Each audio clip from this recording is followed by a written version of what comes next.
Guys, here it is. You've all been waiting for it, and it's finally here.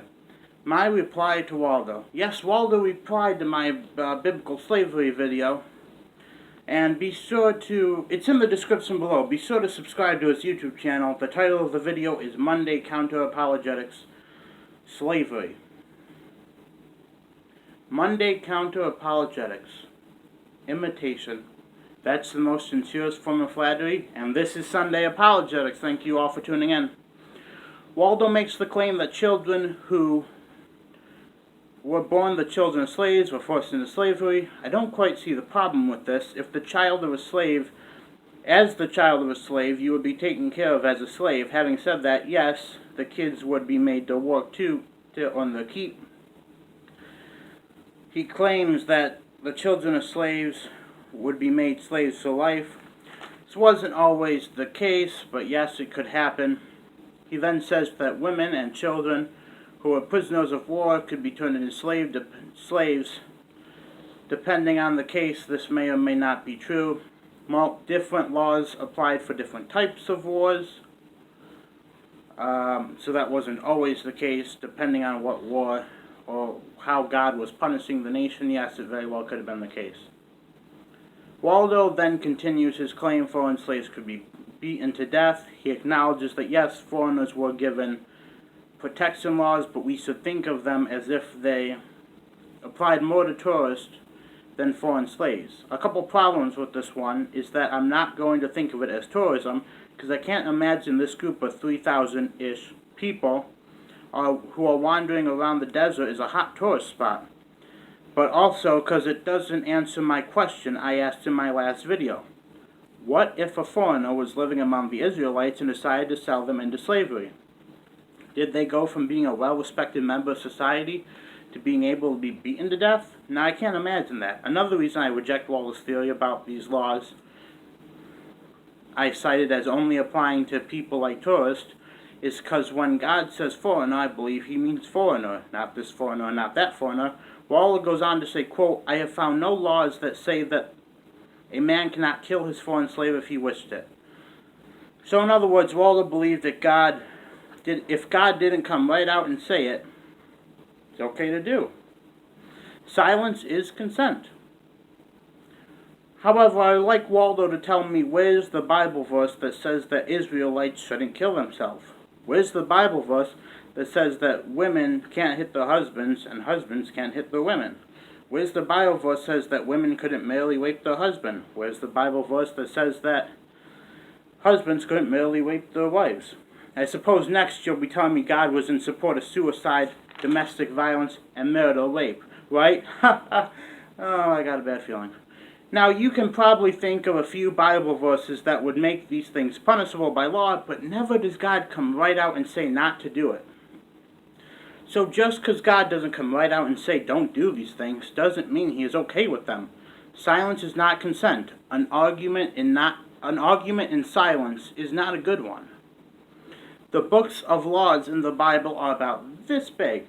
The books of law in the United States are about this big. And that's one volume. So no, not every little detail may be covered in the biblical books of law. That doesn't mean God was okay with it. We see many times throughout the Bible where people try to take advantage of these gray areas and they are often caught and punished. There were courts back then just like today, so if there was any not so funny business going on, they would have the chance to say so. Waldo, you also said, quote, you mentioned Leviticus chapter 24, verse 22, as proof that masters couldn't kill their slaves, as the punishment would be death. However, if you look at the rest of Leviticus 24, you will see that it talks about an eye for an eye, life for life. Waldo, I am well aware, it talked about an eye for eye, life for life, end quote. Waldo, I am aware of what Leviticus 24 says. If you were to look at my video, at about 5 minutes and 40 seconds in, I specified I was referring to Leviticus chapter 24, verses 17 through 22, which covers what you said. Having said that, Waldo, I'm aware of what the chapter says. Take note how it doesn't specify any type of foreigner or human being, meaning that the law is clearly applied to all foreigners and all human beings. Yes, some people like adulterers and murderers, they were clearly punishable by law and not protected by these laws, but notice how the Bible directly calls them out. If foreign slaves are not protected by these laws, why does the Bible not call them out? Why does the Bible not say, hey, just like the murderer, just like the adulterer, feel free to beat your foreign slaves to death? Not only that, but God mentions that the Israelites were foreign slaves, and he mentions they were foreigners, and he mentions they were slaves in Egypt, and he does all them things when condemning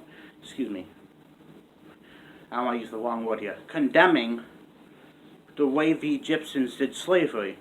Combine him saying the Israelites were slaves, and combine him saying they were foreigners, and logically, what were the Israelites in Egypt? Foreign slaves. God clearly does not like how the Egyptians treated their foreign slaves. So what sense does it make for him to tell the Israelites to then go and abuse their foreign slaves? It's just not logical. Foreign slaves fall into both those categories, foreigners and human beings. Also, every apologetic website I visit confirms these laws did apply to foreign slaves. Sarah Cunnan, even, who is a member of my group, also confirms it, so it's not just me. What am I saying, Waldo? They're clearly lying. The websites are lying. Sarah's lying. Who ever heard of an honest apologetic? Am I right? Waldo, you mentioned the lives of slaves were not equal.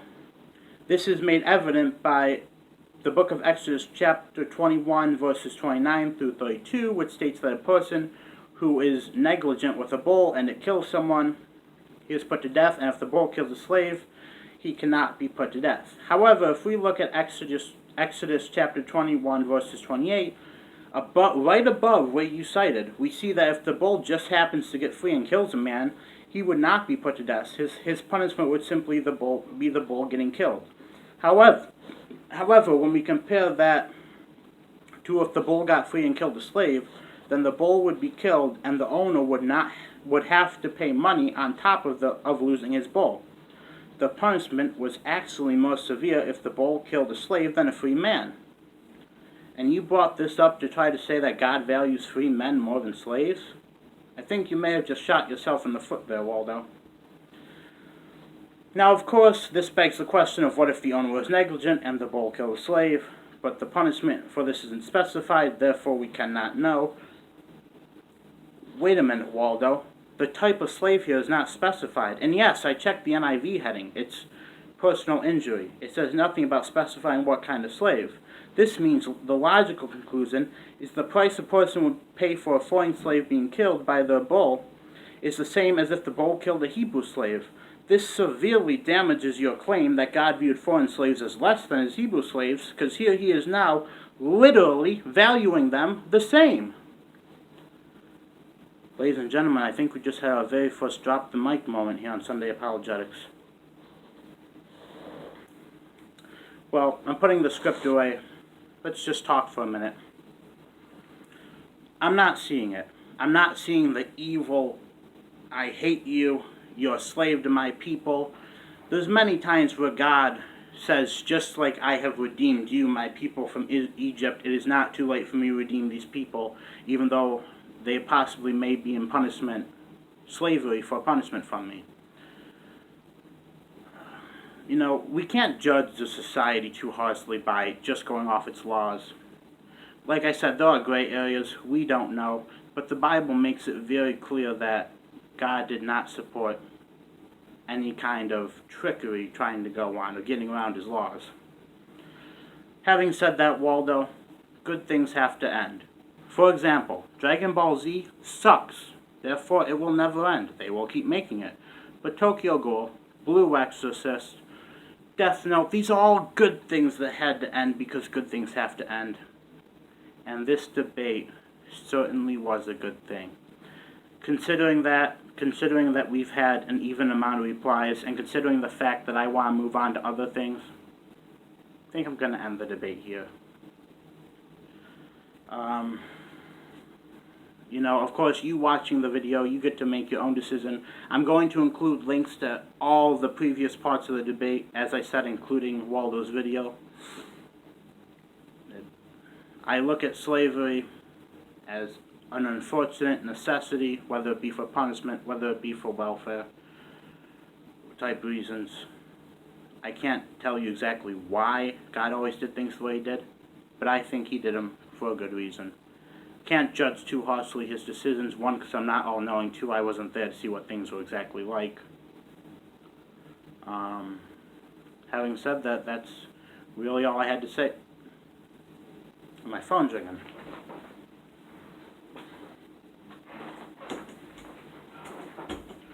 Hello? Oh, yes. Hello, Waldo. I was just finishing up my reply to you. What? You say to make sure I get the last part? You say that in the book of Judges, the Israelites kidnapped girls and forced them to marry them? This can't be right. It just can't be.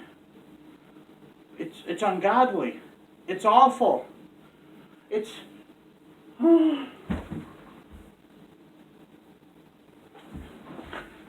Jumping Josephus. Could it be?